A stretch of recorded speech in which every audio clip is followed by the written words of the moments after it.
Sebelumnya, selamat siang. Izin memperkenalkan diri. Nama saya Ketut Sriani. Saya mahasiswi dari Program Studi Pendidikan Sejarah semester 1 dengan NPM 21140012. Tujuan video saya kali ini yaitu untuk memenuhi tugas mata kuliah Sejarah pada zaman Praaksara yang diampu oleh Ibu Yustiani SPD MPD. Baik, langsung saja. Di sini saya akan menjelaskan tentang sistem kemasyarakatan pada zaman purba. Lebih tepatnya lagi pada zaman Praaksara. Seperti yang kita tahu, Praaksara terdiri dari dua kata, yaitu pra dan aksara, di mana pra artinya sebelum dan aksara artinya tulisan. Jadi dapat disimpulkan, zaman praaksara artinya zaman di mana manusia belum mengenal tulisan.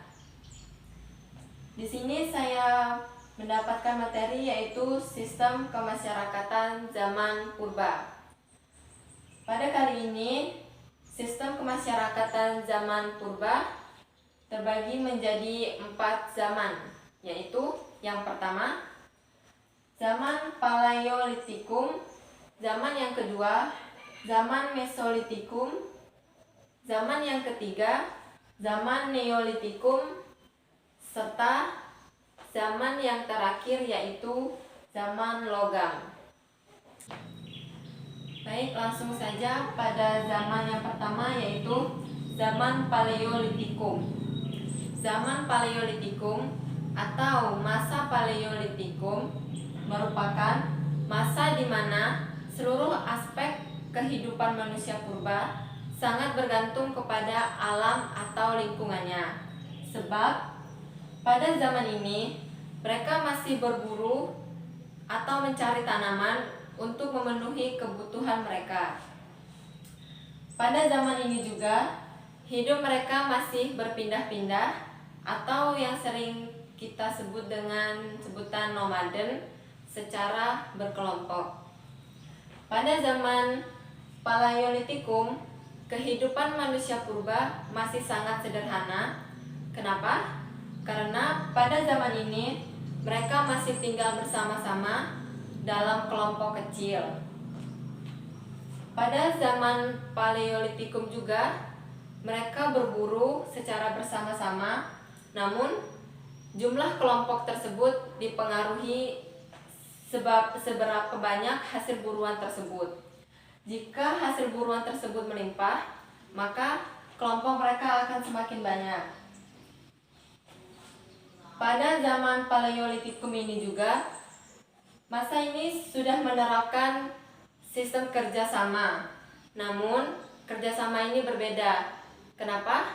Karena sistem kerjasama masih membedakan atau menerapkan berdasarkan umur, jenis kelamin, serta kekuatan. Jadi, dapat disimpulkan, sistem kemasyarakatan zaman purba atau pada zaman Paleolitikum, mereka masih sangat membutuhkan alam atau lingkungan sekitar, serta untuk memenuhi kebutuhan mereka masih berburu serta mencari tanaman. Oke, lanjut ke zaman yang kedua, yaitu zaman Mesolitikum. Zaman Mesolitikum ini tidak jauh berbeda dengan zaman Paleolitikum. Kenapa? Karena zaman Mesolitikum ini mereka masih berburu atau meramu. Namun perbedaannya, pada zaman Mesolitikum ini mereka sudah mulai bercocok tanam. Namun ada juga yang menanam sayur dan buah. Pada zaman Mesolitikum ini tetap juga mereka masih berburu untuk memenuhi kebutuhan mereka, seperti yang saya katakan tadi, zaman Mesolitikum tidak jauh berbeda dengan zaman Paleolitikum.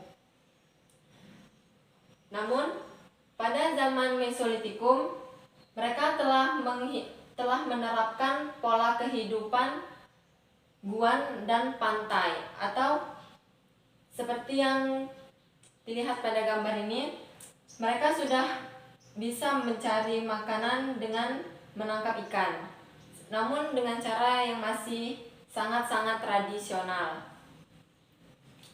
Sekarang zaman yang ketiga, yaitu zaman Neolitikum.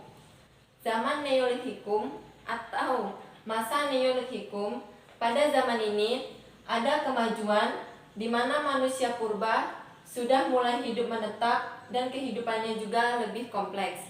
Berbeda pada zaman sebelumnya, pada zaman Paleolitikum dan Mesolitikum, di mana pada zaman kedua ini mereka masih sangat membutuhkan alam atau lingkungannya untuk memenuhi kebutuhan mereka. Namun, pada zaman Neolitikum, mereka sudah tidak lagi mengandalkan alam untuk memenuhi kebutuhannya. Karena pada zaman Neolitikum ini juga terjadi perubahan besar yang disebut dengan revolusi Neolitik. Revolusi Neolitik ini adalah di mana yang sebelumnya manusia purba mengumpulkan makanan dari alam, namun pada zaman Neolitikum ini mereka sudah menghasilkan makanan, yaitu contohnya dengan peternakan. Dan di zaman Neolitikum ini juga mereka sudah mulai hidup menetap. Berbeda pada zaman yang sebelumnya, mereka masih hidup berpindah-pindah. Pada zaman Neolitikum juga, mereka mengembangkan sistem peternakan yang dikerjakan secara bersama-sama. Pada zaman Neolitikum ini juga, sistem kerjasama mereka sudah sangat bagus, berbeda pada zaman yang sebelumnya. Di sini, mereka sudah bisa bagaimana caranya melakukan kerjasama tersebut. Jadi, zaman Neolitikum sudah sangat maju dan dapat disimpulkan sistem kemasyarakatan zaman purba, lebih tepatnya lagi pada zaman Neolitikum, mereka sudah bisa menghasilkan makanan dan tidak bergantung lagi kepada alam untuk memenuhi kebutuhan mereka. Baik, yang selanjutnya zaman yang keempat, yaitu zaman logam atau zaman terakhir. Pada zaman logam, manusia purba telah hidup menetap di daerah pegunungan, dataran rendah, dan kawasan pesisiran. Berbeda pada zaman-zaman sebelumnya, zaman logam lebih maju. Mengapa?